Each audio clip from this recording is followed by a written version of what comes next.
बिस्मिल्लाह। चलिए पहला टॉपिक मुझे बताइए कौन सा इसका? Atom and nucleus, atom atomic nucleus, ठीक है। हाँ जी, इसमें हमने एटम और उसके न्यूक्लियस के मुतालिक पढ़ना है। हमें पता है कि एटम के अंदर बुनियादी तौर पे 3 चीज़ें होती हैं। एक को हम इलेक्ट्रॉन कहते हैं, एक को हम प्रोटॉन कहते हैं, एक को हम न्यूट्रॉन कहते हैं। इसमें इलेक्ट्रॉन जो है वो रिवॉल्व करते हैं न्यूक्लियस के गिर्द। जैसे अब ये शक्ल देखेंगे तो आपको नजर आएगा कि ये प्रोटॉन और न्यूट्रॉन न्यूक्लियस के अंदर होते हैं, ठीक है जी।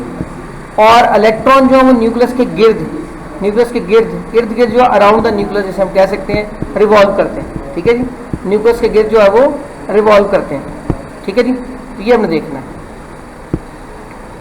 तो इसमें जो न्यूक्लियस के अंदर रिवॉल्व 2 चीजें ये हैं, प्रोटॉन और न्यूट्रॉन है। इनको मिला के हम न्यूक्लियॉन्स भी कह सकते हैं। इन्हें मिला के हम क्या कह सकते हैं? न्यूक्लियॉन्स भी कह सकते हैं, न्यूक्लियॉन्स, ठीक है जी। इसका मतलब एटम के अंदर 3 चीजें, इलेक्ट्रॉन, प्रोटॉन, न्यूट्रॉन। इसमें से प्रोटॉन और न्यूट्रॉन को मिला के हम क्या कह सकते हैं? न्यूक्लियस कह सकते हैं। यानी वो चीजें जो न्यूक्लियस के अंदर पाई जाती हैं। उसने ये लिखा भी है, the nucleus contain proton and neutrons which are collectively called as nucleons. Nucleons का मतलब जो न्यूक्लियस में पाई जाती हैं, न्यूक्लियस के अंदर पाए जाने वाले जो इस्हाम है उनको न्यूक्लियॉन्स कहते हैं, ठीक है जी। उर्दू में भी हम देख लेते हैं इसको। उसने कहा कि एटम के अंदर इलेक्ट्रॉन भी मौजूद है जिन पर नेगेटिव चार्ज है। ये नहीं है सबसे, हाँ जी, ये न्यूक्लियस में प्रोटॉन और न्यूट्रॉन पर मुश्तमिल होता है, जिन्हें मजमूई तौर पर न्यूक्लियॉन्स कहा जाता है। जिन्हें मजमूई तौर पर हम क्या कहते हैं? न्यूक्लियॉन्स कहते हैं। मजमूई तौर पर न्यूक्लियॉन्स भी कहा जाता है। यानी न्यूक्लियस के अंदर प्रोटॉन और न्यूट्रॉन होते हैं जिन्हें जो है वो न्यूक्लियॉन्स कहा जा सकता है, ठीक है जी। तो ये हमने देखना है कि ये न्यूक्लियॉन्स जो वो कहलाएंगे। तो पहला ऑब्जेक्टिव तो ये हो सकता है, आपसे पूछा जा सकता है the proton and neutrons are collectively called. Protons और न्यूट्रॉन्स को मजमूई तौर पे हम क्या कहते हैं? न्यूक्लियॉन्स कहते हैं। प्रोटॉन और न्यूट्रॉन्स आर कलेक्टिवली कॉल्ड, उन्हें मजमूई तौर पे कहा जाता है न्यूक्लियॉन्स, ठीक है जी। न्यूक्लियॉन्स कहते हैं। प्रोटॉन और न्यूट्रॉन को मजमूई तौर पे कलेक्टिवली जो है वो न्यूक्लियॉन्स कहा जाता है। ये हमने देखना है। इसके बाद 2 टर्म्स हमें और जो मिलेंगी, एक है एटॉमिक नंबर और एक है एटॉमिक मैस, ठीक है जी। और तीसरी है तीसरी है न्यूट्रॉन नंबर। एटॉमिक नंबर है, एटॉमिक मैस है और न्यूट्रॉन नंबर है, ठीक है जी। एटॉमिक नंबर है, एटॉमिक मैस है और न्यूट्रॉन नंबर है। एटॉमिक नंबर क्या है कि एटॉमिक नंबर जो number of protons present the nucleus, nucleus में जो प्रोटॉन्स पाए जाते हैं उनकी तादाद को हम कहते हैं कि ये क्या है? Number of protons present the nucleus of an atom. किसी एटम के न्यूक्लियस में जो प्रोटॉन्स की तादाद पाई जाती है उसे हम क्या कहते हैं? एटॉमिक नंबर कहते हैं, ठीक है जी। एटॉमिक नंबर क्या है? तो atomic number is equal to the number of protons in nucleus. इसकी प्रॉपर डेफिनेशन मैं आपको लिख देता हूँ यहाँ पे, ये लिखे अपनी कापियों पे या बुक्स पे लिख लें। The number of neutrons present in the nucleus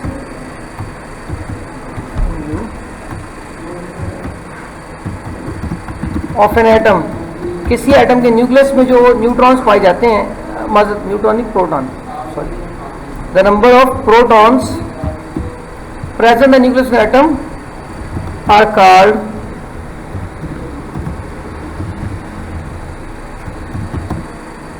atomic number. Protons जो किसी एटम के न्यूक्लियस में पाए जाते हैं उसे एटॉमिक नंबर कहते हैं। It is denoted bye Z। इसे जो एटॉमिक नंबर भी कहते हैं, इसे चार्ज नंबर भी कहते हैं। इसको चार्ज नंबर भी कहते हैं। ये दोनों ही इसी की जो है वो डेफिनेशन है। इसको मैं उर्दू में भी लिख देता हूं।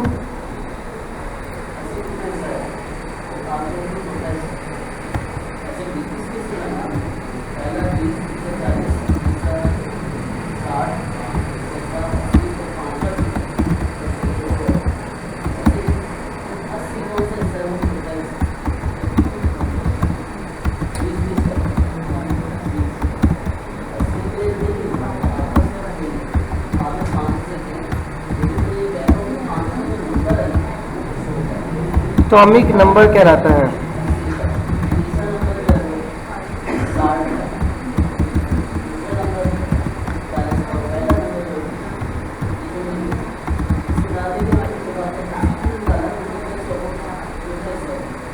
ये एटॉमिक नंबर की डेफिनेशन आ गई।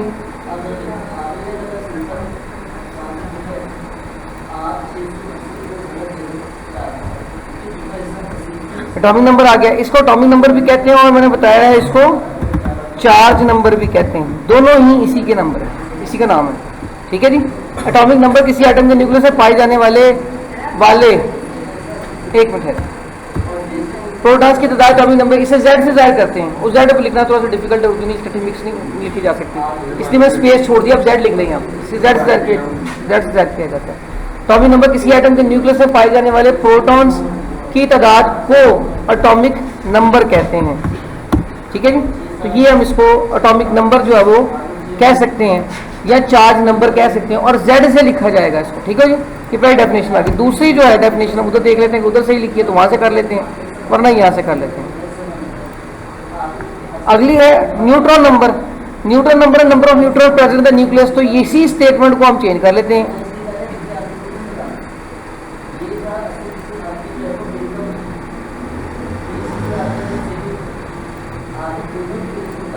इसी को एटॉमिक नंबर की जगह हम न्यूट्रॉन नंबर लिख देंगे।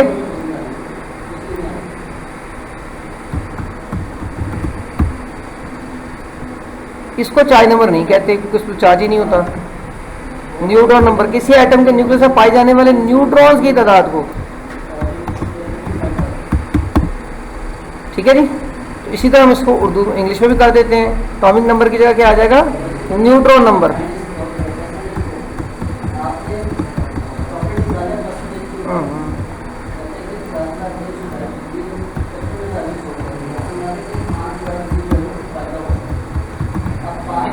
Neutron number, the number of neutron present in the nucleus, it is denoted by N, capital N से जाहिर किया। इधर भी आप कैपिटल N उर्दू में लिखिएगा, ये कैपिटल N।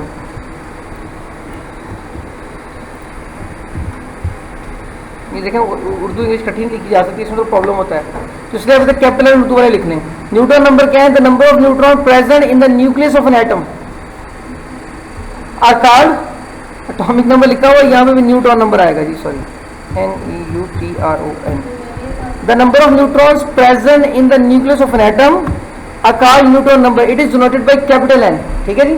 तो वो एटॉमिक नंबर था, वो Z से जाहिर किया हुआ था, ये न्यूट्रॉन नंबर है, इसे कैपिटल N से जाहिर करेंगे। The number of neutrons present in the nucleus of an atom is are called atomic neutron number, उसे न्यूट्रॉन नंबर कहते हैं। It is denoted by N, capital N।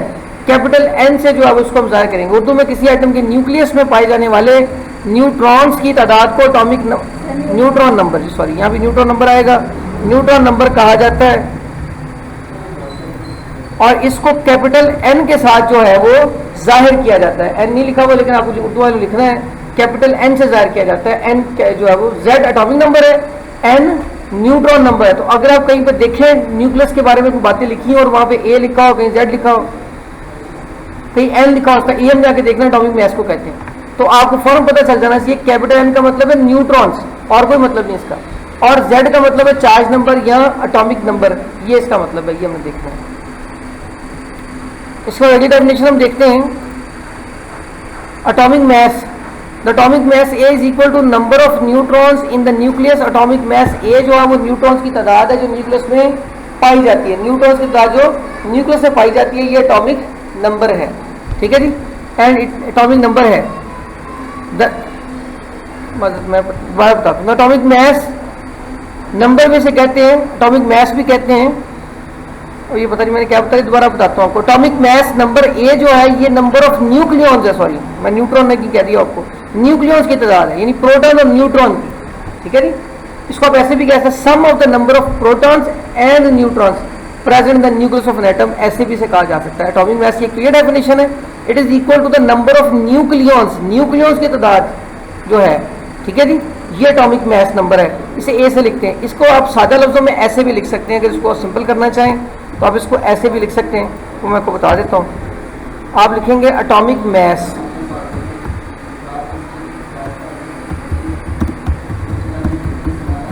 Atomic mass number, the number of sum of the number, sum of the number of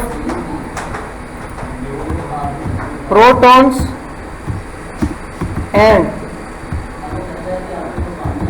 number of neutrons, हाँ जी लिखा present in the nucleus of an atom are called mass number. It is noted by A. तो ये definition आ गई. Sum of the number of protons and number of neutrons present in the nucleus of an atom.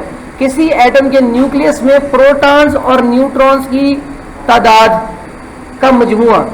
Sum of the number of protons and number of neutrons present in the nucleus of an atom is called mass number. Atomic mass number या mass number कह लें इसको, एक ही बात है. Atomic mass number भी कह सकते हैं. It is denoted by A. Sum of number of protons and number of neutrons present in the nucleus of an atom. Atom के न्यूक्लियस में प्रोटॉन्स की तादाद और न्यूट्रॉन्स की तादाद. यहाँ पर जो पहले हमने पढ़ी है कि नंबर ऑफ न्यूक्लियॉन्स इकट्ठा ही कह दें और ब्रैकेट में लिख दे प्रोटॉन जमा न्यूट्रॉन. ठीक है जी, इसका न्यूक्लियस न्यूक्लियस कहते हैं. उर्दू में भी इसे हम ऐसे कहेंगे. शॉप में पढ़ो, दादों से पूछते तुम्हें आता. अच्छा जी, किसी एटम के न्यूक्लियस में पाए जाने वाले न्यूट्रॉन्स की तादाद. ठीक है जी, तो ये हमने पढ़ा था एटॉमिक न्यूट्रॉन नंबर कहते हैं. अब हमने निकला मैस नंबर. तो आप इसे कहेंगे किसी एटम के न्यूक्लियस में पाए जाने वाले प्रोटॉन्स और न्यूट्रॉन्स की तादाद का मजमुआ. प्रोटॉन्स और न्यूट्रॉन्स की तादाद का मजमुआ.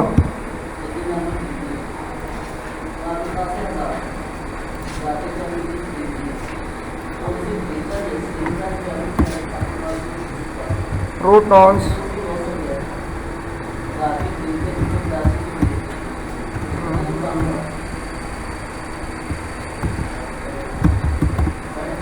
और न्यूट्रॉन्स की तादाद का मजमुआ.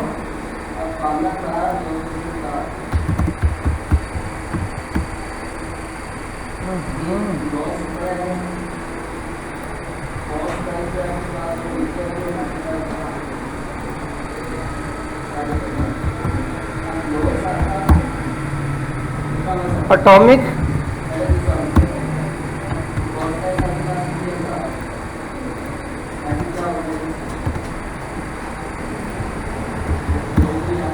मैस नंबर कहलाता है और इसे हम ए से जाहिर करते हैं. इसे एटॉमिक मैस नंबर यहां भी कर देते हैं.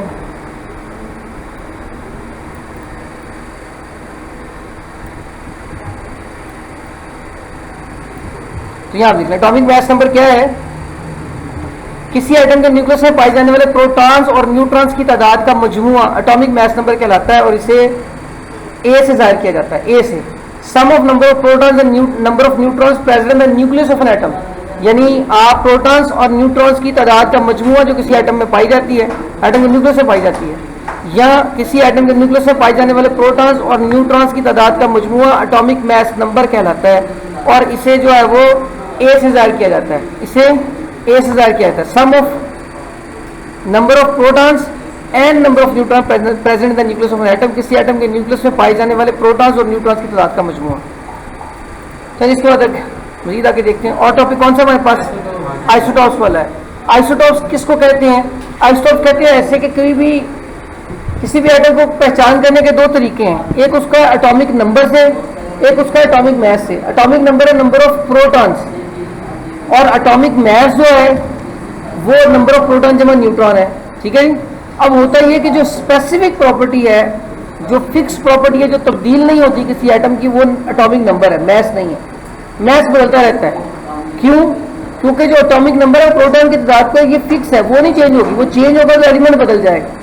लेकिन जो चीज़ बदलती रहती है वो मास है. कभी न्यूट्रॉन ज़्यादा हो जाता है, कभी न्यूट्रॉन कुछ में कम हो जाता है. तो इसका मतलब मास नंबर बदलता रहता है, बदल सकता है, लेकिन एटॉमिक नंबर कभी नहीं बदल सकता. अगर एटॉमिक नंबर बदलेगा, जैसे आप कहते हैं एटॉमिक नंबर कार्बन का जो है वो 6 है, नाइट्रोजन का 7 है, तो अगर एटॉमिक नंबर 6 निकला यानी प्रोटॉन 6 हुआ तो वो कार्बन ही कहलाएगी जैसी मर्जी हो. और अगर एटॉमिक नंबर 7 हो गया वो नाइट्रोजन ही कहलाएगी जैसी मर्जी हो. अलबत्ता मैस बदलता रहता है. कार्बन का मैस 12 है, कार्बन का मैस 13 भी हो जाता है, नाइट्रोजन का मैस 14 है, 15 भी हो जाता है. इसका मतलब मैस बदल सकते हैं लेकिन एटॉमिक नंबर जो है वो नहीं बदलता. तो जो फिक्स प्रॉपर्टी है, है नहीं, मैंने कहा मैथ्स बदल जाता है। किसी का एटॉमिक मैथ्स से पढ़ा रहा था तब। नहीं नहीं नहीं, एटॉमिक नंबर नहीं बदलता। शायद मैंने गलती में कह दिया, मैं दोबारा कह देता हूँ, हो सकता है गलती से मुंह से निकल गया। एटॉमिक मैस बदल जाता है, न्यूट्रॉन ये नहीं बदल जाते, एटॉमिक नंबर नहीं बदलता, वो फिक्स होता है। तो किसी भी एटम की अगर पहचान करनी है तो वो एटॉमिक नंबर से करनी है, मैस से नहीं कर सकते। तो मैस बदलता रहता है। इसका मतलब ये कि एटम अगर एक भी जैसे होंगे तो मुख्तलिफ मैसेज रखते होंगे। तो ऐसे एटम जिनका एटॉमिक नंबर एक जैसा हो लेकिन मैस मुख्तलिफ हो, टेक्निकली वो एक ही जैसे एटम है क्योंकि एटॉमिक नंबर एक जैसा है, लेकिन मैस बदलेगा उनका, तो इस वजह से उनको आइसोटॉप कह दिया जाता है। ठीक है जी। Those atoms of an element which have same number of protons या सेम एटॉमिक नंबर, प्रोटॉन की तादाद को एटॉमिक नंबर कहा था हमने, which have same number of protons और सेम एटॉमिक नंबर, जिसके प्रोटॉन्स की तादाद सेम हो या एटॉमिक नंबर सेम हो, but different number of neutrons in the nuclei, उनका न्यूट्रॉन चेंज हो जाएगा न्यूक्लियस में। या इसको आप तरह भी कह सकते हैं कि उनका एटॉमिक मैस चेंज हो जाए। तो दो तरह से डेफिनेशन बन सकती है। एक तो ये बनी हुई है, isotopes of an element which have the same number of proton but different number of neutron in their nuclei. Proton same है, इसका मतलब एटॉमिक नंबर सेम है, और न्यूट्रॉन डिफरेंट है, इसका मतलब मैस नंबर उनका डिफरेंट हो गया। तो इसकी एक डेफिनेशन हम ये भी कर सकते हैं।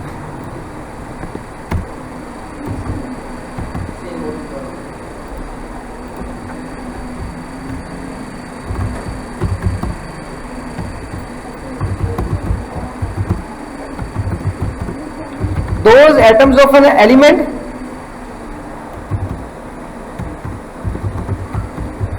which have same atomic number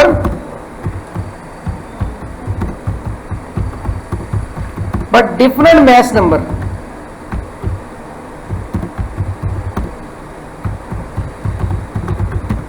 are called isotopes of an element। यानी वो एटम किसी एलिमेंट के जिनका एटॉमिक नंबर सेम है लेकिन मैस नंबर डिफरेंट है, उन्हें क्या कहेंगे? आइसोटॉप। उर्दू में इसको ऐसे कहेंगे।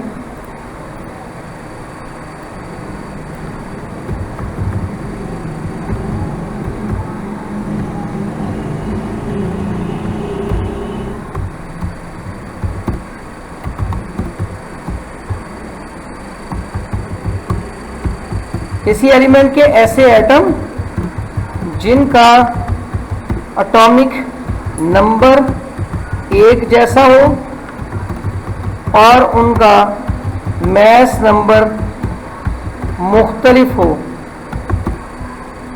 आइसोटॉप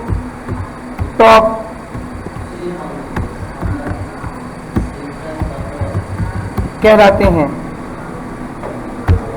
ठीक है जी। आइसोटॉप किसी एलिमेंट के ऐसे एटम जिनका एटॉमिक नंबर एक जैसा हो और उनका मैस नंबर मुख्तलिफ हो।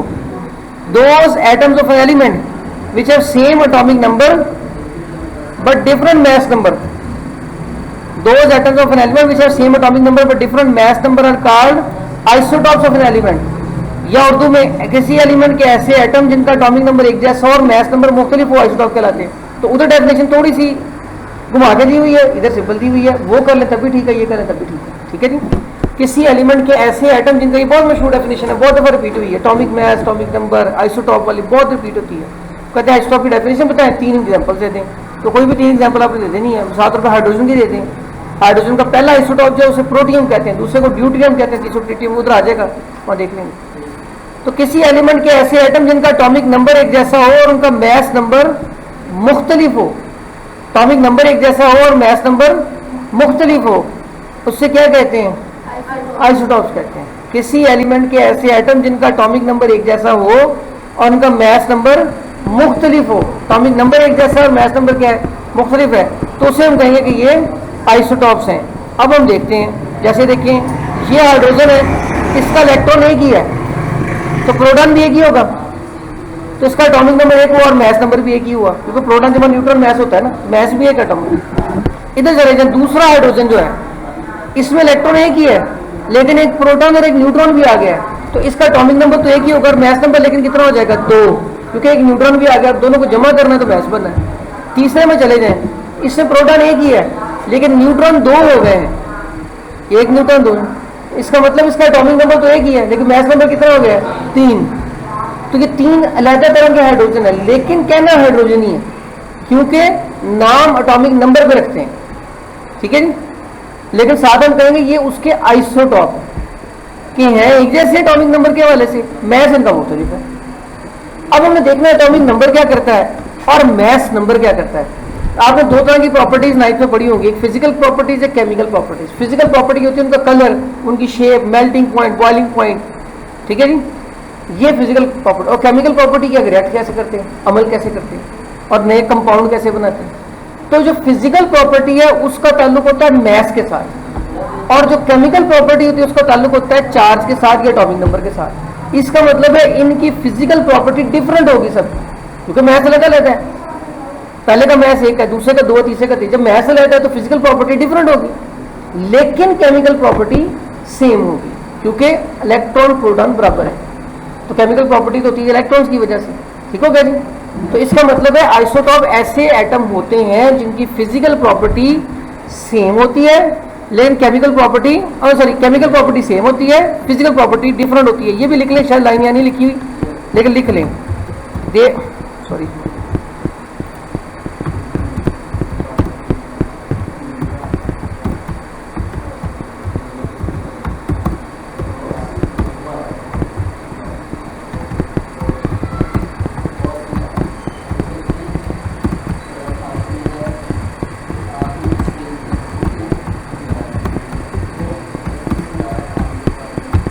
इनकी फिजिकल प्रॉपर्टी एक जैसी होती है, लेकिन केमिकल प्रॉपर्टी मुख्तलिफ होती है।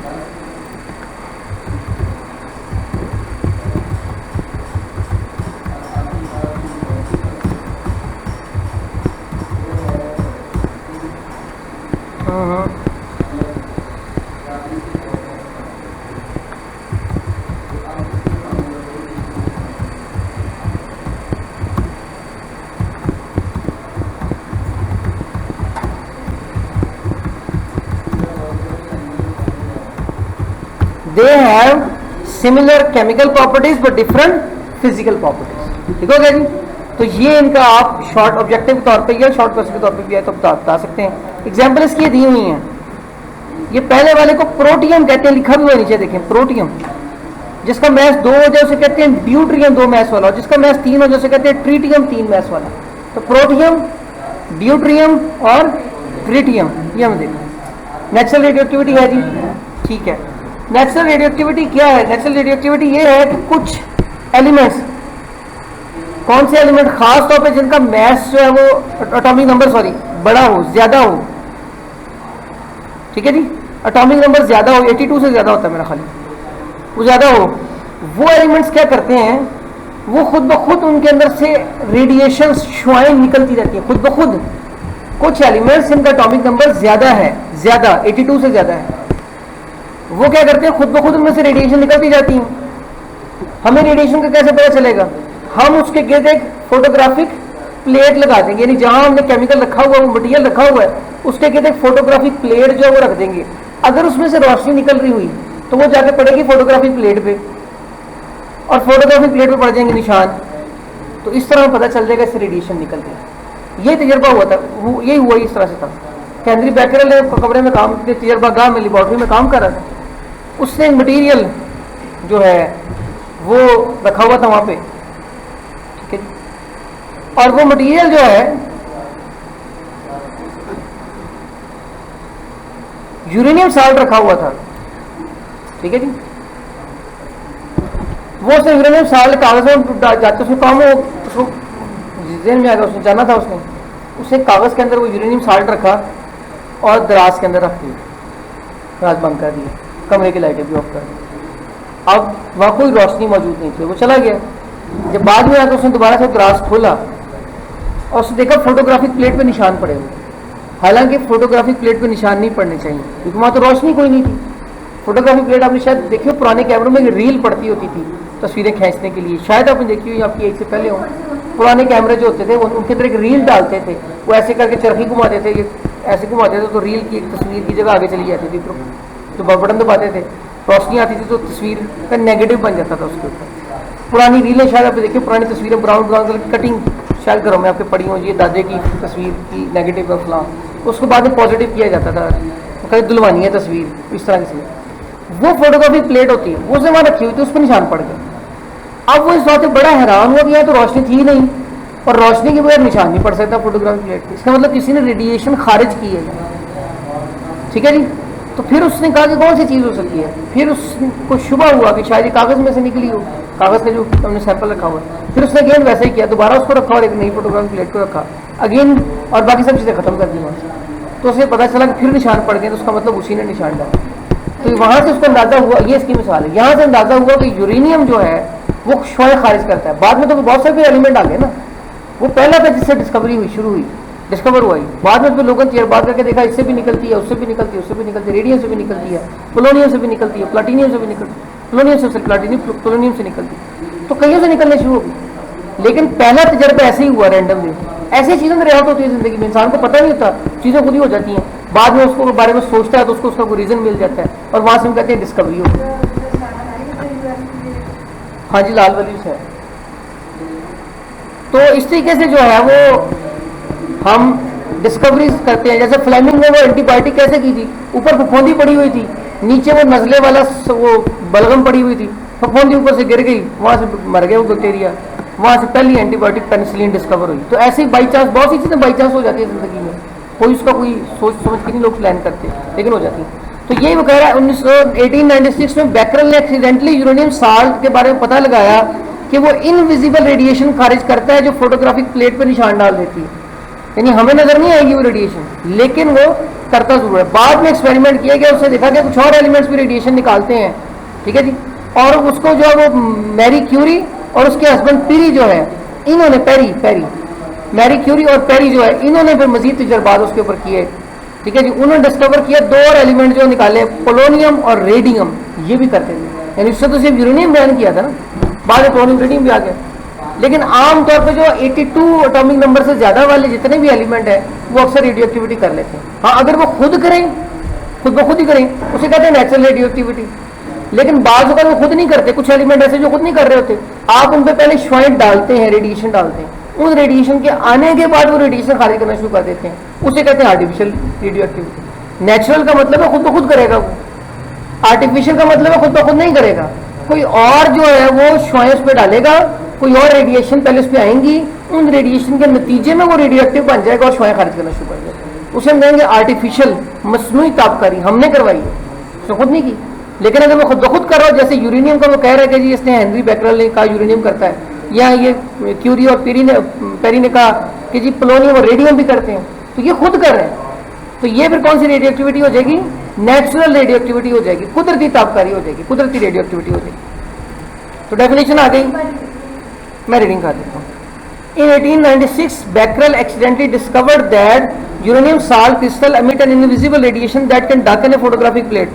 1896 बैकरल ने हादसाती तौर पे, मैंने कहा ये तुक्का ही है, जारी बात है, हादसाती तौर पे डिस्कवर किया यूरेनियम साल्ट क्रिस्टल जो है वो निकालते हैं एक ना नजर आने वाली रेडिएशन जो फोटोग्राफिक प्लेट पर निशान डाल देती है। He also observed that, उसने भी देखा, the radiation had the ability to ionise the gas, के इस रेडिएशन की इतनी सलाहियत है कि वो गैस को भी आयनाइज कर दे। Subsequent experiment by other scientist show that, बाद में आने वाले तजर्बात जो साइंटिस्ट ने बताया वो ये बताते थे, showed that other substances also emit radiation, वो भी रेडिएशन खारिज करते थे। The most significant investigation of this type were conducted by Marie Curie and her husband Perry. सबसे ज्यादा मशहूर तजर्बात इस बारे में जिन्होंने किए वो मैरी क्यूरी थी और पेरी था। They discovered two new elements, उन्होंने दो नए एलिमेंट दरियाफ्त किए which emit radiation, जो रेडिएशन खारिज करते थे। These were named polonium and radium, ये पोलोनियम और रेडियम है। This process of emission of radiation by some elements was called natural radioactivity by Marie Curie। कहता है ये जो अमल है रेडिएशन निकलने का कुछ एलिमेंट्स में से, सब में से नहीं निकलता, कुछ में से निकलता, और वो कुछ कौन से हैं?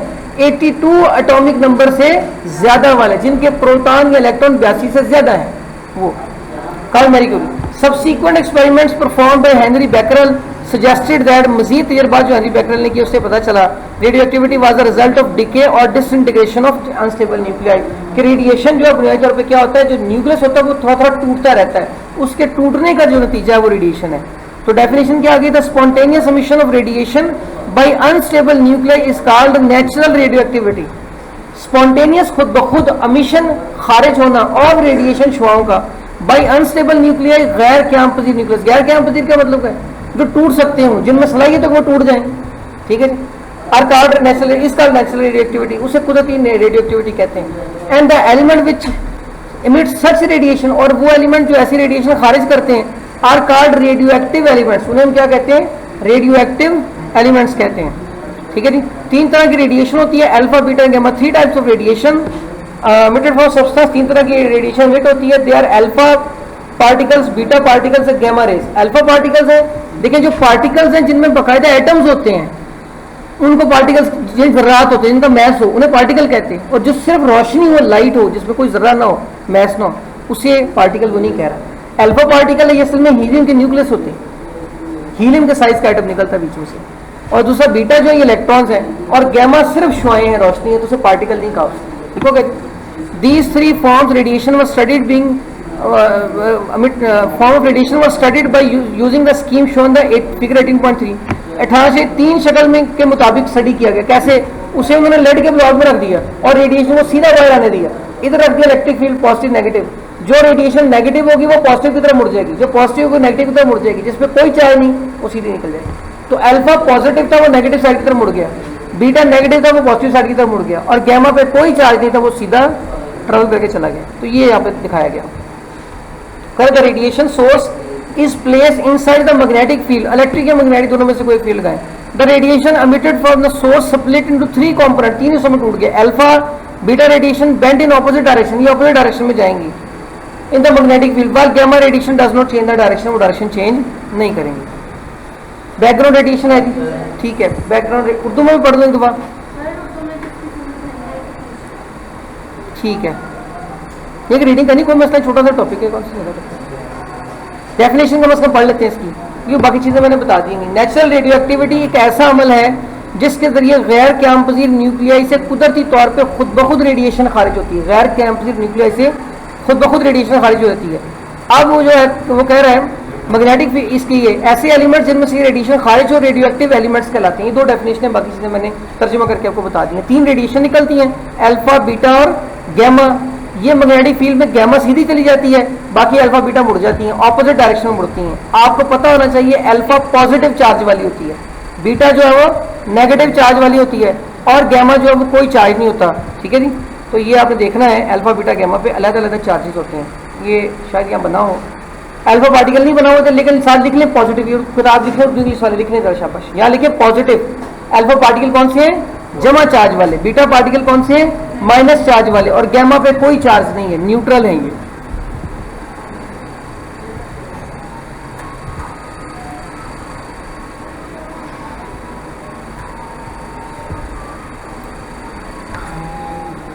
चलिए इसके बाद हम देखते हैं बैकग्राउंड रेडिएशन। बैकग्राउंड से क्या मुराद है? लेकिन जब आप तस्वीर देख रहे हैं तो उसके 2 हिस्से होते हैं। कौन से 2 हिस्से होते हैं? एक फोरग्राउंड होता है, एक बैकग्राउंड होता है। वो लोग जो ग्राफिक का काम करते हैं, फोटोशॉप वगैरह, उनको अंदाजा होता है कि वैसे जो मूवी एडिटिंग या तस्वीर वगैरह बनाने वाले होते हैं, एक होता है वैसे तस्वीरें बनाने, शादी पे आप एक कैमरा बंदा पकड़ ले, कैमरा बहुत अच्छा हो, बहुत हाई रिजल्ट वाला HD कैमरा हो, हाई डेफिनेशन, लेकिन तस्वीरें खींची जाओ, तस्वीरों की इतनी लुक ना बने। एक होता है प्रोफेशनल, वो लेते हैं 50,000, 60,000, 80,000, 1 लाख, 2 लाख, महंगे वाले बंदे तो बहुत ज़्यादा पैसे लेते हैं मूवी बनाने के, और मुख्तलिफ एंगल से तस्वीरें खींचते हैं। उन्होंने वो सीखा होता है, प्रोफेशनल फोटोग्राफी के कोर्सेज होते हैं। वो क्या होता है? Foreground background. फोरग्राउंड का मतलब वो इस तरह सामने नजर है, और बैकग्राउंड का मतलब जो पीछे है, पीछे नजर है आपको। सबसे ज्यादा आपकी तवज्जो फोरग्राउंड पे होती है, मंजर पे नजर क्या आ रहा है, लेकिन बहुत सारी चीजें उसकी बैकग्राउंड में होती हैं। बाज लोग जो हैं, जब ये इंटरनेशनल मीटिंग्स होती हैं मुल्कों की आपस में, तो वो जानबूझ के बैकग्राउंड बड़ा कुछ बताती है। फर्ज करें 2 मुल्कों ने आपस में बात करनी है और उनके ताल्लुकात अच्छे हैं, तो वो बैकग्राउंड में ऐसी चीज़ें लगाएंगे जो सामने वाले बंदे को पसंद आए। और अगर उनके ताल्लुकात अच्छे नहीं है, उनके बारे में बात करनी है, तो वो मुंह से नहीं कहेंगे, लेकिन बैकग्राउंड पे ऐसी तस्वीरें ऐड कर देंगे जो उनको बुरी लगे, ताकि उन्हें पता चले कि मुझसे गुस्से में है। तो बैकग्राउंड बहुत कुछ बताती है आपको उसके बारे में, ठीक है जी।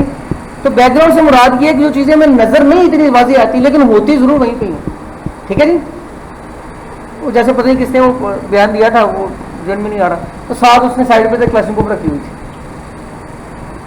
बयान दिया, सियासी आदमी था, वो बयान दे रहा था ऐसे ही, साथ उसने ऐसे क्लैशनिकोव खड़ी की हुई थी अपने साथ। हालांकि वो सियासी आदमी, उसका क्या काम उससे, लेकिन उसने मैसेज दिया कि अगर मुझे तंग करोगे तो मैं तुम्हारी डिपस एक कर दूंगा। ये देख लो, ये मैसेज होता है, बैकग्राउंड मैसेजिंग के लिए भी यूज की जा सकती है।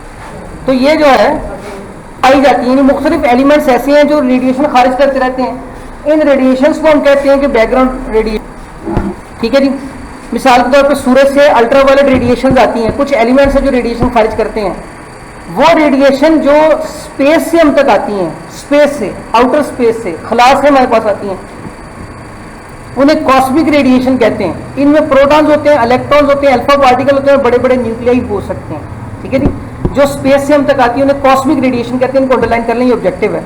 उर्दू वाले भी अंडरलाइन कर लें, इंग्लिश वाले भी अंडरलाइन कर लें। बैकग्राउंड रेडिएशन में आज जमीन पे बसने वाले तमाम जानदार चीजें बैरूनी खला से भी रेडिएशन हासिल करती हैं। इन रेडिएशन को कॉस्मिक रेडिएशन कहते हैं। तो अंडरलाइन कर लेंगे ये लाइन, जहां से कॉस्मिक रेडिएशन कहते हैं। इसके बाद ट्रांसम्यूटेशन है जी, न्यूक्लियर ट्रांसम्यूटेशन। न्यूक्लियर ट्रांसम्यूटेशन का मतलब है, बिल्कुल आसान चीज है कि न्यूक्लियस, एक एटम के न्यूक्लियस में तब्दीली आ जाए, वो न्यूक्लियस टूट जाए तो दूसरा जो है वो न्यूक्लियस बन जाए। यानी एक एटम का न्यूक्लियस टूट जाए और उसके टूटने से कोई नया न्यूक्लियस बन जाए। यानी कि एटम के न्यूक्लियस में प्रोटॉन है, फर्स्ट में 50 हैं या 90 हैं फर्स्ट है, उनमें से टूट के 5 न्यूट्रॉन लैदा हो जाते हैं, 4 लैदा होते हैं, तो 85 रह गए।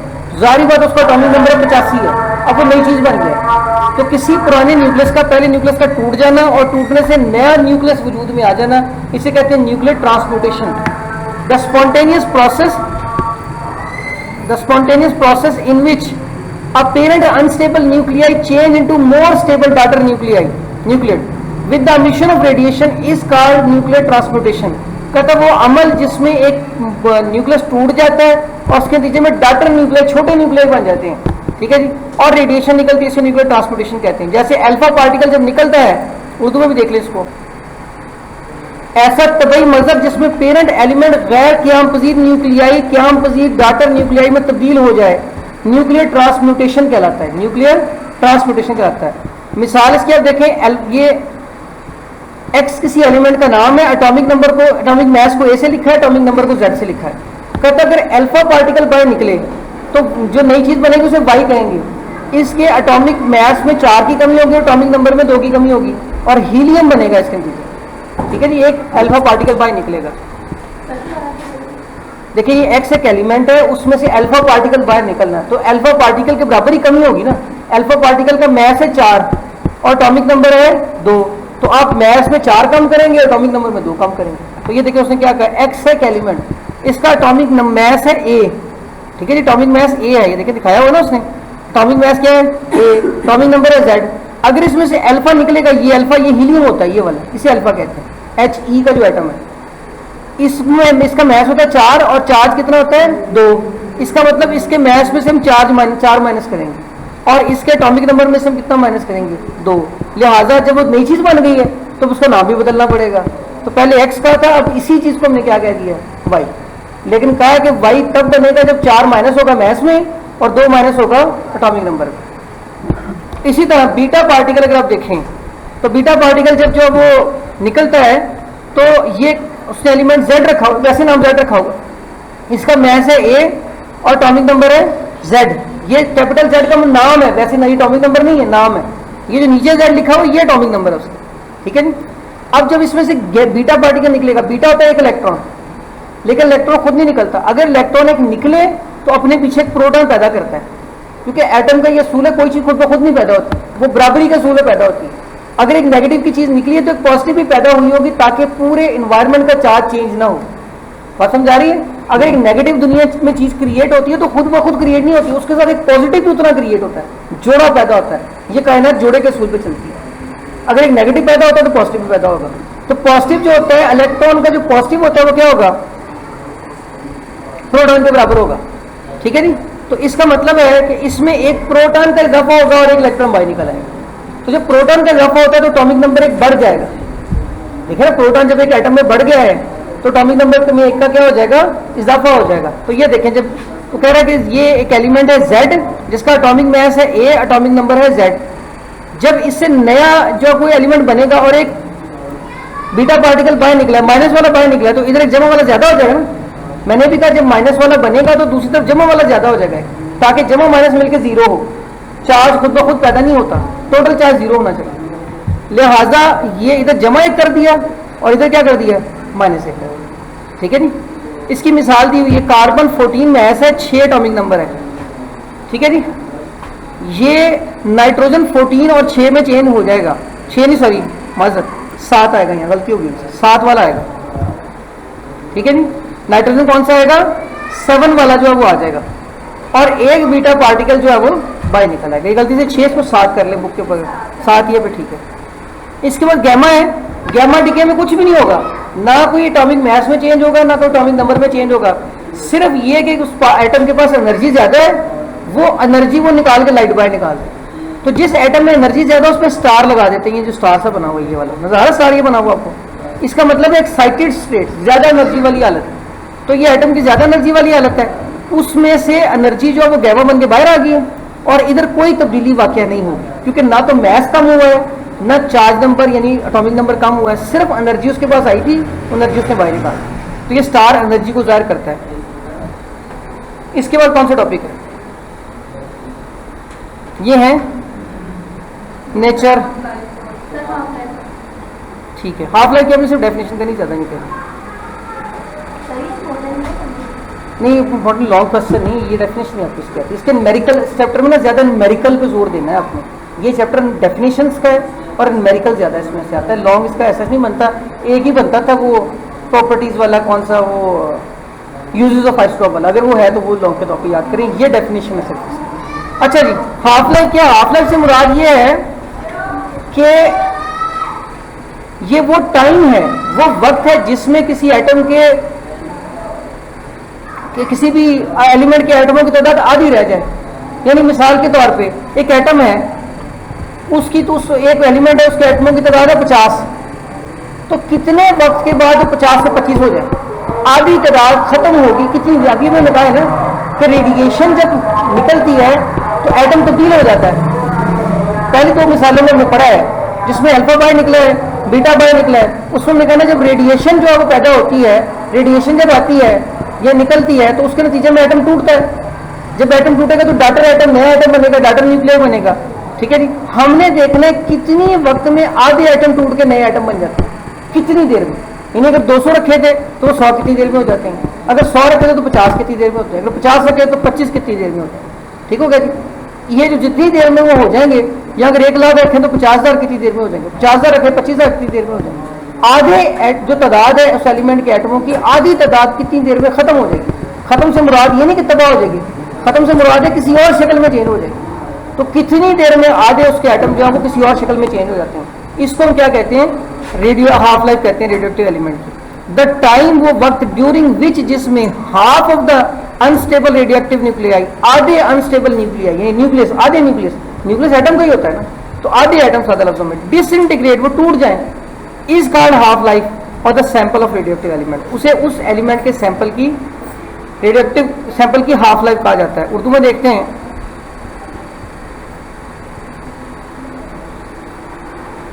वो वक्त जिसमें किसी गैर क्याम पजीर रेडियोएक्टिव न्यूक्लियाई की आधी तादाद टूटकर क्याम पजीर न्यूक्लियाई में तब्दील हो जाए। यानी वो पहले अनस्टेबल थी, लेकिन जब वो टूट जाती है ना तो जो अगला एटम बनता है वो स्टेबल होता है, वो सही होता है, वो जल्दी नहीं टूटता। तो वो वक्त जिसके दौरान गैर क्याम पजीर रेडियोएक्टिव न्यूक्लियाई की आधी तादाद टूटकर क्याम पजीर न्यूक्लियाई में तब्दील हो जाती है, हाफ लाइफ कहलाती है। दोबारा देख लें, वो वक्त जिसके दौरान गैर क्याम पजीर रेडियोएक्टिव न्यूक्लियाई की आधी तादाद टूटकर क्याम पजीर न्यूक्लियाई में तब्दील हो जाती है, हाफ लाइफ कहलाती है। आधी तादाद का टूटना जरूरी है, यानी अगर 100 एटम है तो टूट के 50 कितनी देर में रह जाते हैं, अगर 50 है तो टूटकर 25 कितनी देर में रह जाते हैं, अगर 25 है तो टूटकर 12 या 13, आधी तो नहीं, साढ़े 12 तो एटम नहीं हो सकता, 12 या 13 कितनी देर में रह जाते हैं। तो आधी एटमों की तादाद होने में कितनी देर लगेगी। ठीक है जी। अब कईयों की हाफ लाइफ मिनटों में होती है, कईयों की हाफ लाइफ सालों में होती है, कईयों की हाफ लाइफ हजारों सालों में होती है। तो मुख्तलिफ एलिमेंट्स की मुख्तलिफ है, वो आगे कहीं ना कहीं आप देखेंगे। ठीक है जी। इससे अगला देखें, रेडियोएक्टिव आइसोटोप्स हैं।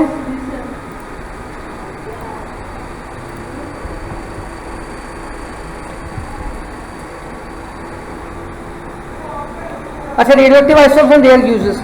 रेडियोएक्टिव आइसोटोप्स क्या हैं? वो न्यूक्लियाई जो रेडिएशन कुदरती तौर पे खारिज नहीं करते, उन्हें कहते हैं stable nuclei. Nuclei we do not emit radiation naturally, जो खुद ही नहीं निकालते, उन्हें न्यूक्लियाई, उन्हें स्टेबल कहते हैं। In general most of the nuclei with atomic number 1 to 82 are stable. 1 से लेके 82 तक का एटॉमिक नंबर जिनका है वो स्टेबल है। 1 से लेके 82 तक का, मैंने कहा था 82 से ऊपर वाले जो वो टूटना शुरू हो जाते हैं। 1 से लेके 82 तक जो एटॉमिक नंबर वाले वो नहीं टूटते, ठीक है जी। While the elements whose atomic number is greater than 82 are naturally unstable, unstable है। They emit different type of radiation, मुख्तलिफ किस्म की रेडिएशन निकालते हैं all the time and hence continuously change from one element to another। और चूंकि radiation निकलती रहती है, मुसलसल वो बदलते रहते हैं। पहले वो एक एलिमेंट थे, वो चेंज होकर दूसरे बन गए, फिर एक एलिमेंट थे, चेंज होकर दूसरे बनते गए, ऐसा चेंज होते जाते हैं। The stable and non radioactive element can also be change into radioactive element by bombarding them with proton neutron alpha particle. वो कहते हैं अगर स्टेबल है, यानी 1 से लेकर 82 तक हमने कहा स्टेबल है, वो नहीं खुद ब खुद रेडिएशन खारिज करती, लेकिन उनसे भी खारिज करवाई जा सकती। कैसे? उनके अंदर, उनके ऊपर हम फेंकें, बम्बार्डमेंट कर दें, बम्बारी कर दें, किसकी? अल्फा की, बीटा की, प्रोटॉन की, न्यूट्रॉन की वगैरह की। अल्फा की, सॉरी बीटा की नहीं, प्रोटॉन और न्यूट्रॉन की। तो ऐसे वो भी बन सकते हैं। तो इन्हें कहेंगे आर्टिफिशियल रेडियोएक्टिव एलिमेंट। जो खुद ब खुद रेडिएशन खारिज करते हैं वो नेचुरल रेडियोएक्टिव एलिमेंट है, और जिनको हम बम्बार्डमेंट करके करते हैं वो आर्टिफिशियल है। Such artificially produced radioactive elements are called radioactive isotopes और रेडियो आइसोटोप्स। रेडियोएक्टिव आइसोटोप्स कह सकते हैं, रेडियो आइसोटोप्स कह सकते हैं। मिसाल उसने दी है, ये सोडियम है 23 वाला और एक न्यूट्रॉन उसमें आगे लगा है, ठीक है जी। तो वो सोडियम 24 वाला बन गया और 11 वाला बन गया, ये रेडियोएक्टिव बन गया हुआ, ये रेडिएशन खारिज करेगा। इसको मुख्तलिफ काम करने के लिए, लेबॉर्ट्री में तजर्बात करने के लिए, शुआएं खारिज करने के लिए इस्तेमाल कर सकते हैं। इसका मतलब किसी भी एटम को रेडियोएक्टिव बनाया जा सकता है। कैसे? उसमें शुआएं डाल, ठीक है जी। जो खुद ब खुद रेडिएशन खारिज कर रहे हैं वो तो ठीक है, खारिज कर रहे हैं। जो खुद ब खुद खारिज नहीं कर रहे शुआएं, वो क्या करेंगे? उनको आप रेडिएशन डाल के रेडियोएक्टिव बनवा सकते हैं।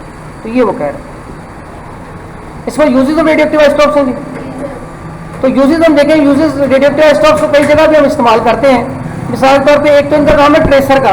ट्रेसर का काम क्या है? ट्रेसर का काम ये है, ट्रेस कहते हैं रास्ते का अंदाजा लगाना, छापा लगाना। जैसे आपने नीचे पेपर रखा हो, ऊपर एक छापे वाला कागज रखा और ऊपर पेंसिल फेरते जाएं, निशान बन जाता है, उसे ट्रेसिंग कहते हैं। तो यहाँ ट्रेसर से मुराद है कि आपने पता लगाना है केमिकल रिएक्शन कैसे कैसे होता है। एक तो ये है कि बड़े बड़ी जो हैं, तो एक तो ये कि बड़ी बड़ी इंडस्ट्रीज हैं आपके पास, या बड़े पार्क हैं, जैसे शालामार पार्क है लाहौर का, उसके सारी पाइप जो पानी वाला वो अंडरग्राउंड है, जमीन के नीचे नीचे पाइप गुजरता है।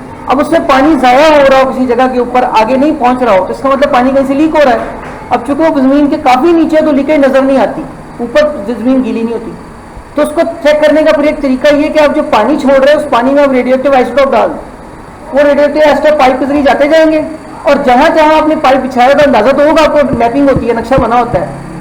तो आप उस जगह पे स्कैनर, रेडियोएक्टिव आइसोटोप चेक करने वाला स्कैनर ऐसे मूव करते जाएंगे, वो रेडिएशन चेक करता जाएगा। तो जिस जगह से पानी लीक हो रहा होगा, क्योंकि वहाँ रेडियोएक्टिव आइसोटोप ज्यादा मिकदार में होगा, तो वहाँ रेडिएशन भी ज्यादा निकलेंगे। अब पानी जमीन से बाहर नहीं निकल सकता अगर ज्यादा गहरा हो, लेकिन रेडिएशन जमीन से बाहर निकल आती है, तो वहां पे आपके स्कैनर ज्यादा रेडिएशन महसूस करेगा। तो आपको पता चल जाएगा यहाँ से पाइप फटा हुआ है, वहीं से खुदाई करें, पाइप ठीक करें। इसी तरह बड़ी बड़ी इंडस्ट्रीज जो है, जिस तरह नेस्ले मिल्क पैक है, जूस बनाने वाली कंपनियां हैं, इनके प्लांट बहुत लंबे लंबे होते हैं, बहुत लंबे लंबे, यहाँ से लेके वो दूर तक, गली के एंड तक लंबा प्लांट है। अब उसमें पाइप ही पाइप होते हैं, इतने पाइप में से किसी जगह पे लीकेज हो रही है, उसको अंदाजा लगाना बहुत मुश्किल हो जाता है। तो उसका तरीका पर ये क्या करते हैं, रेडियोएक्टिव आइसोटोप पाइपों में से गुजार देते हैं। जिस जगह से ज्यादा रेडिएशन मिल रही होगी, इसका मतलब वहां पाइप फटा हुआ है, और उतने हिस्से को सिर्फ खोलेंगे और ठीक कर देंगे, वरना पूरी मशीनरी खोलना जो है तो कई कई महीने लग जाते हैं उनको खोलते हुए बाजू का। तो इस वजह से आसानी से किया जाए। एक और तरीका ये कि थायराइड ग्लैंड की एक्टिविटी को चेक करना है, ठीक है जी, थायराइड फंक्शन को। उसके लिए जो है वो ये कैंसर वाले सेल में फास्फोरस की एक्टिविटी को चेक करना है। जब थायराइड ग्लैंड जो है वो आयोडीन को यूज करता है, तो अगर वो आयोडीन ज्यादा ले रहा हो तो आपको पता चल जाएगा कि ये ज्यादा काम कर रहा है, तो ये थायराइड खराब हो गया, बीमार हो गया, इन्फेक्टेड हो गया। और इसी तरह से फास्फोरस जो है कैंसर वाले टिश्यूज में जाती है। अगर फास्फोरस ज्यादा किसी जगह पे इकट्ठी हो रही हो तो इसकी बात की निशानदेही कि वो जगह कैंसर वाली है। बाज़ वक़्त कैंसर का टिश्यू शुरू में नहीं पता चलता, लेकिन वहाँ पे मटेरियल तो ज्यादा इकट्ठा हो रहा होगा, खून ज्यादा जा रहा होगा वहाँ पे कैंसर वाले सेल में। इसका मतलब वहाँ फास्फोरस जो है वो क्या होगी, ज्यादा इकट्ठी होगी। तो इसमें हम क्या करेंगे, आयोडीन दे देंगे उस जिस्म को रेडियो एक्टिव, वो जाके इकट्ठी होगी यहाँ पे थायराइड में। अगर यहाँ से आयोडीन की ज्यादा शुआएं निकल रही होंगी, इसका मतलब ज्यादा आयोडीन इकट्ठी होगी, और इसका मतलब थायराइड ज्यादा काम कर रहा है, खराब हो गया। इसी तरह हम जिस्म के अंदर फास्फोरस जो है उसका इंजेक्शन लगा देंगे, और वो फास्फोरस जो है वो टिश्यू वाली जगह जो कैंसर वाली वहां इकट्ठा हो जाएगा। तो जिस जगह से फास्फोरस की ज्यादा शुआएं निकल रही हो, आप कहेंगे ये जगह कैंसर वाली है। इस तरह कैंसर का पता लगाया जा सकता है। और बाकी इसे ट्रेसर कहते हैं।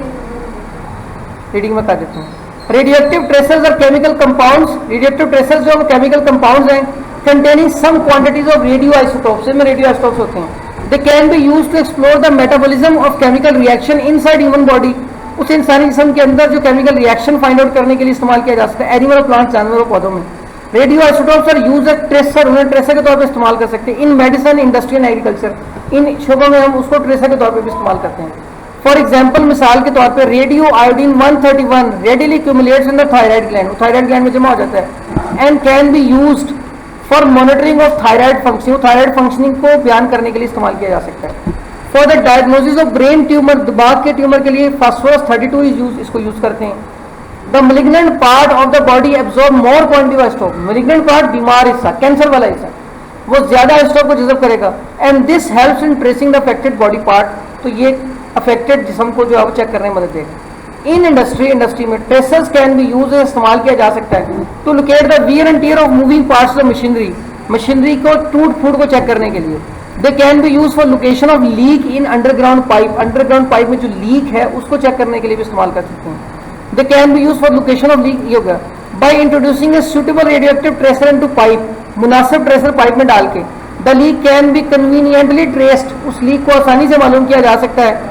For higher activity in region of crack in the pipe, higher activity मालूम होगी आपको उस जगह जहाँ क्रैक है, जहाँ पाइप टूटा हुआ वहाँ एक्टिविटी ज्यादा होगी। इन एग्रीकल्चर में रेडियो फास्फोरस 32 इज यूज, उसे इस्तेमाल करते हैं एज ए ट्रेसर के तौर पे to find out how well the plant are absorbing phosphorus और फर्टिलाइजर, ये प्लांट्स फास्फोरस फर्टिलाइजर को कितना ज्यादा इस्तेमाल कर रहे हैं। Are crucial to their growth, जो उनकी ग्रोथ के लिए बहुत ज्यादा अहम है। मेडिकल ट्रीटमेंट क्या है कि आप रेडियो आइसोटोप कैंसर वाले सेल पे डालेंगे, वो सेल जो वो जल जाएंगे वहां से, तो ये मेडिकल ट्रीटमेंट है। कि आप टिश्यू पे, ये टिश्यू है पर कैंसर वाला, ऊपर शुआएं डालेंगे, वो कैंसर वाले टिश्यू को जला देगा, वहां से बर्न कर देगा, उससे कैंसर वाला सेल मर जाएंगे, खत्म हो जाएंगे। तो ये मेडिकल यूज है इनकी। कोबाल्ट 60 यूज करते हैं कैंसरस ट्यूमर सेल के लिए, इसको ऑब्जेक्टिव के तौर पर अंडरलाइन करना है। कार्बन डेटिंग का क्या मतलब है? डेटिंग का मतलब है तारीख का अंदाजा लगाना, कार्बन का मतलब है कार्बन की मदद से। तो आमतौर पर कार्बन 12 पाई जाती है, लेकिन जैसे जैसे जानदार का जिस्म पुराना होता है उसमें कार्बन 14 इकट्ठी होती रहती है। अगर हमें अंदाजा होगा कितने साल में कितनी कार्बन 14 इकट्ठी होती है और उसकी हाफ लाइफ कितनी है, तो उसकी हाफ लाइफ से हम अंदाजा लगा सकते हैं कि जानवर का जिस्म कितना पुराना है। तो इस तरह पुराने जो इस्लाम है, जिसमें डेड बॉडीज मिल जाती हैं, इंसानों की पुरानी लाशें मिल जाती हैं, जानवरों की मिल जाती हैं, दरख्तों के हिस्से मिल जाते हैं, उनकी उम्र का अंदाजा किया जा सकता है। तो कार्बन 14 की मदद से जानदारों के पुराने एक्सटिंक्ट शुदा, खत्म शुदा जानदारों के की उम्रों का जो अंदाजा लगाना है उसे कार्बन डेटिंग कहते हैं। ठीक है जी, ये उसने दिया भी हुआ है। देखिए ऐसे करते हैं कि फर्ज करें हमें पता है कि एक साल में कार्बन 12 जो अब जिसम में जाती है, लेकिन फर्ज करें 4 एटम जो है कार्बन 14 के इकट्ठे हो जाए, 4 एटम एक साल, सारी कार्बन 12 ही है लेकिन कार्बन 14 कितनी है? सिर्फ 4 एटम। अगर 40 एटम हुए तो कितने साल गुजरे होंगे आपके ख्याल में? 10 साल। एक साल में 4 होते हैं ना, तो 40 एटम कितने सालों में इकट्ठे हुए होंगे? 10 साल। इस तरह वो देखते हैं कि कार्बन 14 कितनी इकट्ठी होगी उसको। तो इसका मतलब है इस जिस्म को गुजरे हुए कितना वक्त होगा, या जिस्म कितना पुराने वक्त से पड़ा हुआ है। ठीक है, मेरे कहने का मतलब यह कि एक साल में उस जिस्म में 4 कार्बन 14 वाले आइटम इकट्ठे आ जाते हैं। ठीक हो गए? तो अगर वहाँ 40 निकल आए, उसका मतलब 10 साल गुजरे होंगे इस जिस्म को यहाँ पड़े हुए। अगर 400 निकल आए, इसका मतलब 100 साल हो गए होंगे इसको पड़े हुए। अगर 4000 तो 1000 साल हो गए उसको वहाँ पड़े हुए। तो इस तरह जितने ज्यादा कार्बन 14 के आइटम वहाँ पे मौजूद होंगे उसके जिस्म के अंदर, उतना ही वो जिस्म पुराना होगा, उतने साल पुराना होगा। तो वहां से अंदाजा लगा। ठीक है, इसे कहते हैं रेडियोएक्टिव कार्बन डेटिंग। कह भी रहा है, मैं कुछ पढ़ देता हूँ उसको, चलो कुछ नहीं होता। Radioactive carbon 14 is present small amount in atmosphere. Radioactive carbon 14 बहुत थोड़ी मिकदार में पाया जाता है एटमॉस्फेयर में, live plant use carbon dioxide and therefore become radioactive, पौधे जो कार्बन डाइऑक्साइड लेते हैं रेडियोएक्टिव हो जाते हैं। When a tree fires, tree जल जाता है, the radio carbon 14 present inside the plant starts decaying, वो टूटना शुरू हो जाते हैं। Since the half life of carbon 14 is 573 year 30 year, 5730 साल है कार्बन 14 की हाफ लाइफ। इतने साल बाद वो आदि हो जाएंगे। The age of the tree decayed can be calculated by comparing the activity of carbon 14 in the live and dead tree. आप जिंदा पौधे में देखेंगे कि कार्बन 14 कितनी है और मुर्दा में कितनी है, उन दोनों को फिर अंदाजा लगाएंगे। जैसे मैंने बताया कि इतने हो तो इतनी साल हो गए, इतने हो तो वहां से अंदाजा लगाएंगे कितने साल हो गए। The activity of live tree remains almost constant as the carbon 14 is being replenished with carbon 14 in the dead tree is no more replenished. वो कहते हैं जो जिंदा जानदार है उसमें कार्बन 14 तब्दील होता रहती है, खत्म होती रहती है, मुर्दा में नहीं खत्म होती। तो अगर मुर्दा में कार्बन 14 ज्यादा हुई उससे उसकी उम्र का अंदाजा लगेगा इतनी उम्र पुरानी है। Therefore, by measuring the activity in ancient relics, पुराने एतवार की, scientist can estimate its age, लोग उसकी उम्र का अंदाजा कर सकते हैं। Other radio isotopes are also being used to estimate the age of geographical specimen. माजी में जो चीज़ें मिली हैं या ज़मीन में से जो सैंपल मिले हैं उनकी उम्रों का अंदाजा और चीज़ों से भी कर सकते हैं। मिसाल के तौर पर some rock contain the unstable potassium isotopes K40, कुछ में K40 होता है। This decay to stable argon include Ar40 with the half life of 2.4 into 10 raised to power 8 years। यानी क्रिप्टॉन टूट के पोटाशियम टूट के आर्गॉन बनता है और इतनी साल बाद टूटता है, 2.4 से 10 की ताकत 8 साल। The age of rock sample can be estimated by comparing the concentration of K40 and argon 40। आप पोटाशियम और आर्गोन की मिकदार से इसका अंदाजा लगा सकते हैं, ठीक है जी, कि ये चट्टान कितनी पुरानी। इसके बाद फियन रिएक्शन। पीएम रिएक्शन जो उर्दू में भी ऐसे लिखा हुआ है रेडियो आइसोटोप्स, ये इस्तेमाल मैंने बता दिया हुआ है। अब ये डेफिनेशन देख लेते हैं। रेडियो आइसोटोप्स ट्रेसर ऐसे केमिकल कंपाउंड है जिनमें रेडियो आइसोटोप्स की कुछ मिकदार पाई जाती है।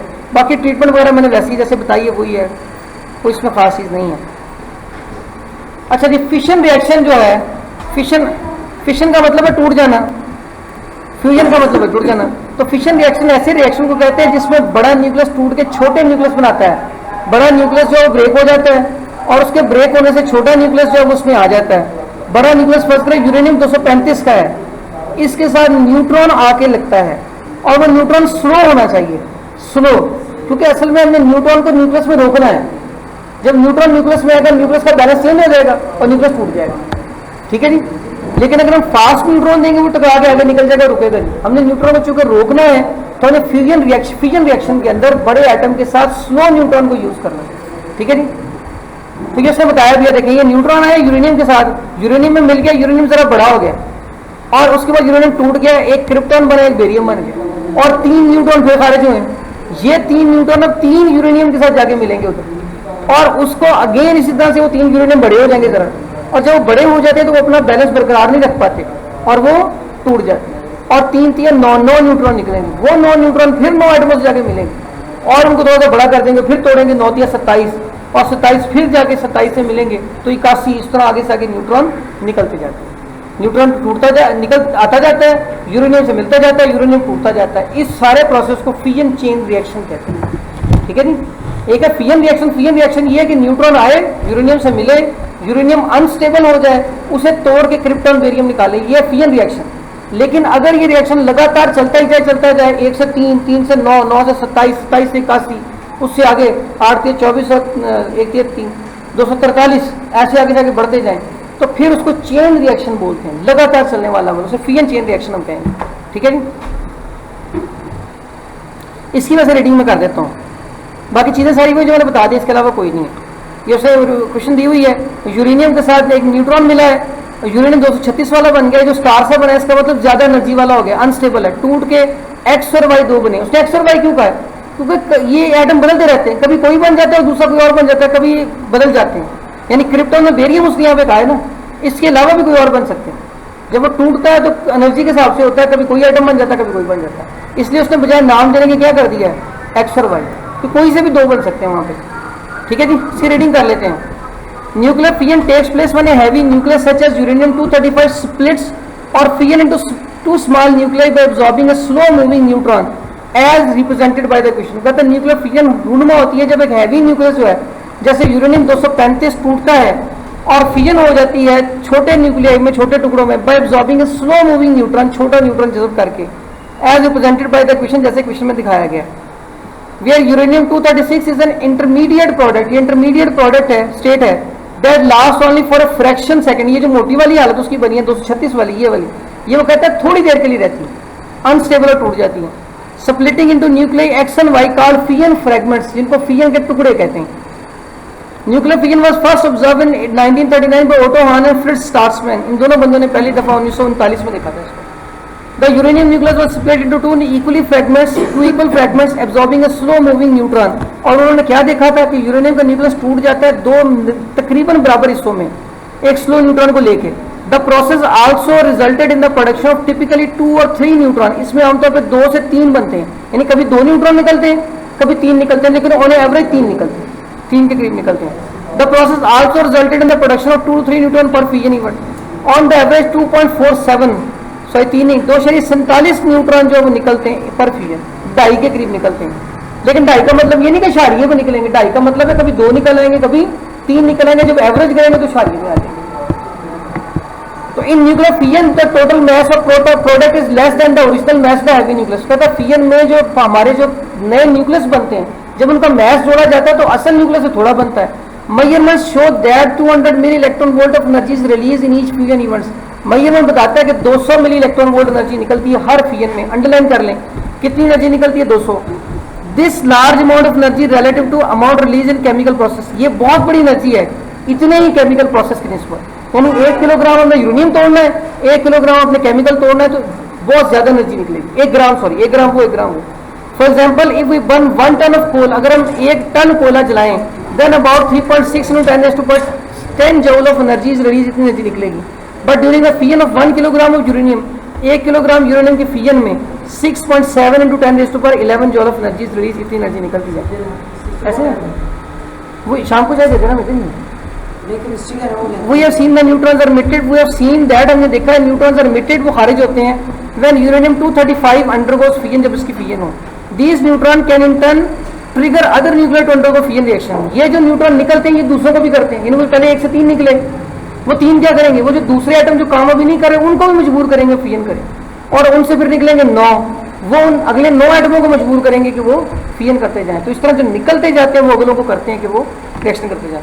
कैलकुलेशन शो दैट, कैलकुलेशन बताती है the reaction is not controlled if the reaction is not controlled, अगर रिएक्शन को आप कंट्रोल नहीं करेंगे, it will proceed too rapidly, ये बहुत तेजी से आगे जाएगी। Possibly results in the sudden release of an enormous amount of energy, और उसमें बहुत ज्यादा एनर्जी निकल आती है। ठीक है जी, ये नीचे से शक्ल दिखाई हुई, 1 से 3 निकले, 3 से आगे 9 निकल आए। ठीक है जी, नजारा है आपको। देखिए न्यूट्रॉन है और यूरेनियम मिला है, क्रिप्टॉन बेरियम बने हैं, 3 न्यूट्रॉन निकले, 3 न्यूट्रॉन 3 एटमों से मिले, और कितने न्यूट्रॉन निकले, 9 आगे 9 से मिलेंगे तो 27। इस तरह ये बल बहुत तेजी से चलेगा, इतनी तेजी से चलेगा कि ये अगर आप कंट्रोल नहीं करते तो इतनी एनर्जी पैदा कर देगा कि बाद तबाही हो जाएगी, और इसी तबाही को एटम बम कहते हैं। कि एटम टूटते जाते हैं टूटते जाते हैं टूटते जाते हैं, उससे इतनी एनर्जी निकल जाती है जिसे कंट्रोल नहीं किया जा सकता, और वो फिर हर चीज़ को उड़ा के रख देते हैं। ठीक है जी, तो इस तरह अगर आप इसे कंट्रोल कर लेंगे तो सही है, आपके काम में आएंगे, आप बिजली बना ले, इसे जो मर्जी कर लें, और अगर कंट्रोल नहीं करते तो तबाही मचा देंगे। A nuclear reactor provides energy for useful purpose। आमतौर पर न्यूक्लियर रिएक्टर मुफीद काम के लिए एनर्जी देता है। In this sort of self sustained reaction, ये आपकी मर्जी के मुताबिक होने वाला जो रिएक्शन है, extra neutron liberated in fission reaction and absorb, यानी आप चाहते हैं कि ज्यादा स्पीड ना हो, 1 न्यूट्रॉन ही आता जाए, 3 निकले, 2 को आप जज़ब कर लें। वो कैडमियम रॉड होते हैं, उनके जरिए जज़ब किया जा सकता है, वो आप पढ़ेंगे सेकेंड ईयर में जाके, यहाँ डिटेल नहीं है उसकी। तो उसमें क्या बोरोन या कैडमियम के रॉड होते हैं, तो वो आपने उसकी मदद से न्यूट्रॉन कम कर देने। जब आपने न्यूट्रॉन कम करने, जैसे 3 में 2 निकाल दिए, फिर 1 रह गया, फिर उससे थोड़ा सा अमल करना, फिर 3 निकलने, फिर 2 आपने खत्म कर देने। तो इस तरह वो आपकी मर्जी के मुताबिक आहिस्ता आहिस्ता चलता जाएगा। लेकिन अगर आप सबको लगातार अमल करने देते तो 1 से 3, 3 से 9, 9 से 27 बहुत बड़ी तादाद बन जाती, और इतनी एनर्जी को आप कंट्रोल नहीं कर सकते। तो इसलिए अब शुरू में क्या कर लेते हैं, कंट्रोल कर लेते हैं, 3 निकलते हैं, 2 को रोक देते हैं, फिर 1 रह जाता है, वो फिर 3 निकालते हैं, 2 को रोक देते हैं, फिर 1 रह जाता है, इस तरह आहिस्ता आहिस्ता वो चलता जाता है। तो सही है वो हमारी बिजली में पटाखे वगैरह नहीं करते हैं, जब वो फटते हैं तो खराब हो जाते हैं, उसको कैस्केट वगैरह या कोई चीज़, तो सर ये भी इसी वजह से। फ्यूजन रिएक्शन जो है ये बुनियादी तौर पे कैसा रिएक्शन है, फ्यूजन रिएक्शन उर्दू में देख लें बिल्कुल वैसे ही है। अगर यूरेनियम के भारी U-235 पर सुस्त रफ्तार न्यूट्रॉन की बौछार की जाए तो यूरेनियम का न्यूक्लियस सुस्त रफ्तार न्यूट्रॉन को जज़ब करता है। सुस्त रफ्तार होना जरूरी है, बात जोर किस पे है? स्लो न्यूट्रॉन पे, सुस्त रफ्तार न्यूट्रॉन, क्योंकि अगर तेज हुआ तो वो रुकेगा नहीं, वो न्यूक्लियस से आगे निकल जाएगा। हमें न्यूक्लियस के अंदर रोकना है ताकि न्यूक्लियस बड़ा हो जरा और फिर टूटेगा। तो सुस्त रफ्तार न्यूट्रॉन को जज़ब करके दो न्यूक्लियाई में टूट जाते हैं। ये रिएक्शन न्यूक्लियर फिजन कहलाता है। बाकी सब वैसे ही जैसे मैंने तो बता दिया आपको, ये शक्ल भी वैसी है। न्यूक्लियर फ्यूजन हमने देखना है। फ्यूजन एक ऐसा अमल है when two light nuclei combine to form heavier nucleus, जब छोटे न्यूक्लियाई आपस में जुड़ के हैवी बना लें, the process is called nuclear fusion. अगर बड़े टूट के छोटे बना लें तो वो फ्यूजन प्रोसेस है, फ्यूजन। और अगर छोटे जुड़ के बड़ा बना लें तो वो फ्यूजन प्रोसेस है, फ्यूजन। एक फ्यूजन प्रोसेस है, एक फ्यूजन प्रोसेस है। तो when the light nuclei combine to form a heavier nucleus, the process is called nuclear fusion. The mass, अब वो कहते हैं जो फ्यूजन बनेगा, अब इसमें क्या होगा?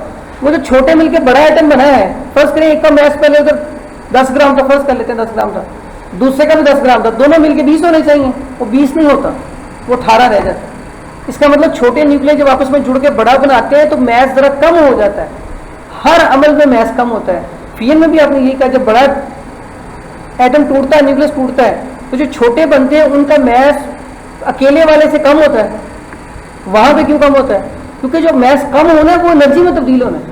वो जब हमने कहा है ना कि जब फ्यूजन रिएक्शन होता है तो एनर्जी निकलती है, वो एनर्जी कहाँ से निकलती है? यही जो मैस में कमी वाक़या होती है, ये मैस किस में तब्दील हो जाता है? एनर्जी में तब्दील होता है। तो यहाँ पे भी वो कह रहा था, mass of the final nuclei is always less than the mass of the original nuclei.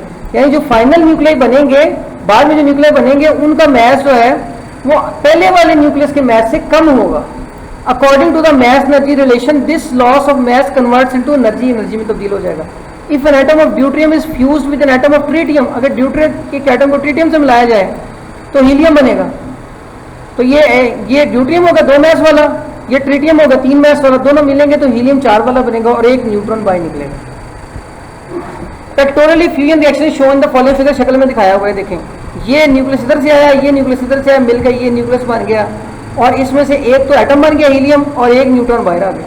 ये देखिए, इधर एक प्रोटॉन एक न्यूट्रॉन है, इधर 2 न्यूट्रॉन एक प्रोटॉन है, इधर सारे इकट्ठे हो गए और इसमें से 2 प्रोटॉन 2 न्यूट्रॉन हीलियम बन के बाहर चले गए, एक न्यूट्रॉन हमारा एक्स्ट्रा बचा, वो बाहर आ गया।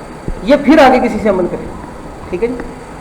Energy coming from the sun and star is supposed to be the result of fusion reaction. कहता है जो एनर्जी सूरज और सितारों से आ रही है वो इसी फ्यूजन रिएक्शन से हो सकती है। The temperature at which centre of the sun is nearly 20 million kelvin. कहता है वो टेम्परेचर जिस पे सूरज जो है वो 20 मिलियन केल्विन टेम्परेचर पाया जाता है, वहां फ्यूजन हो सकती है। जमीन पे पॉसिबल नहीं है। अगर तो पाकिस्तान ने क्लेम किया था कि जब इन्होंने ये चागी में किए थे 1998 में एटमी रिएक्शन चागी में जब किए थे, उस वक्त ये क्लेम किया था कि ये फ्यूजन रिएक्शन हमने करवाए हैं, लेकिन उसके अलावा जो है वो दुनिया में किसी ने क्लेम नहीं किया कि फ्यूजन रिएक्शन हमने करवाए हैं, क्योंकि इसके लिए एनर्जी बहुत ज़्यादा चाहिए। इतनी एनर्जी सिर्फ सूरज की सतह पे है, ज़मीन में नहीं। तो इस कौन पाकिस्तान वाले नहीं पता नहीं, अब देखो ना, क्लेम किया, क्लेम होता है दावा। उन्होंने कहा हमने करवा के देखा है, हमने इतना टेम्परेचर, लेकिन ये कि उसमें पॉसिबिलिटी कुछ हद तक शक भी हो सकता है, लेकिन कुछ हद तक उसको कह भी सकते हैं हुआ है। क्योंकि दुनिया में जहाँ पे भी धमाके हुए हैं ना, कहीं पे भी इतना शदीद धमाका नहीं हुआ कि उस इलाके का रंग ही बदल गया हो। जिस पहाड़ी पे ये धमाके किए थे, चागी पहाड़ी, हमने पूरा बलूचिस्तान में चागी के मुकाम पे हुआ है, उस पहाड़ी के नीचे गारें बनाई थी ऐसे ऐसे, सुरंगें ऐसे ऐसे घुमा घुमा के ऐसे सबसे नीचे रखा होता है। तो उस पहाड़ी ने कलर चेंज किए थे बकायदा, यानी इतना टेम्परेचर अंदर था, पहाड़ छोटा थोड़ी होता है, इतने पहाड़ को इतना गर्म कर दिया गया कि उसका रंग ही बदल गया उस पहाड़। तो इसका मतलब बहुत ज़्यादा टेम्परेचर होगा। दुनिया ने जो रिएक्शन किया वहाँ तो रंग नहीं बदला किसी ज़मीन का, इन्होंने तो पूरे पहाड़ का रंग ही बदला के रख दिया। इतनी नहीं, मैं ये कह रही इम्कान है, लेकिन क्लेम कहते हैं दावे को। आप क्लेम करें मेरे पास 1 करोड़ रुपए, ये आपका दावा है। अब हम अंदाजा लगा सकते हैं, हो सकता है आपका कोई जैकपॉट लग गया, कहीं से आपको बैग मिल गया 1 करोड़ रुपए का, लेकिन बहुत कम इम्कान है। कहने का मतलब ये चांस हो सकता है, लेकिन क्लेम है इनका कि हमने किया है। अलबत्ता ये कि देखिए, ये कोई छोटी बात तो नहीं कि उस पहाड़ का रंग ही कई बार बदला हो। इतनी हीट पैदा हुई है, इतनी हीट पैदा हुई है कि जिधर धमाका किया ना, उसके इर्द गिर्द के इलाकों में से तेल जमीन में से खुद ब खुद जो नीचे जमीन ये दफन हुआ था, जिसे निकालना पड़ता सुरंग कर करके, वो कई जगह से खुद ब खुद ऊज होकर ऊपर आ गया, सतह पर आ गया, मट्टी पे, जमीन पे पिघल के। इतनी हीट पैदा हुई, तो क्लेम किया जा सकता है, बाकी पता कोई नहीं। तो temperature at which sun is nearly the temperature at the centre of the sun, सूर्य के दरमियान जो है वो 20 मिलियन केल्विन है। यानी 200 लाख सेंटीग्रेड केल्विन, 200 लाख, हमारा 40 हो तो बुरी हालत होती है गर्मी में, 200 lakh, which makes the fusion favourable जहाँ फ्यूजन होती है। According to this reaction 4 hydrogen nuclei fuse together to form helium, और ये 25.7 million electron volt of energy निकालते हैं। ठीक है जी, उर्दू में भी ऐसे ही कुछ दिया हुआ है मेरा ख्याल। अगला है ये रेडिएशन के खतरात और फासिल तदबीर। ठीक है।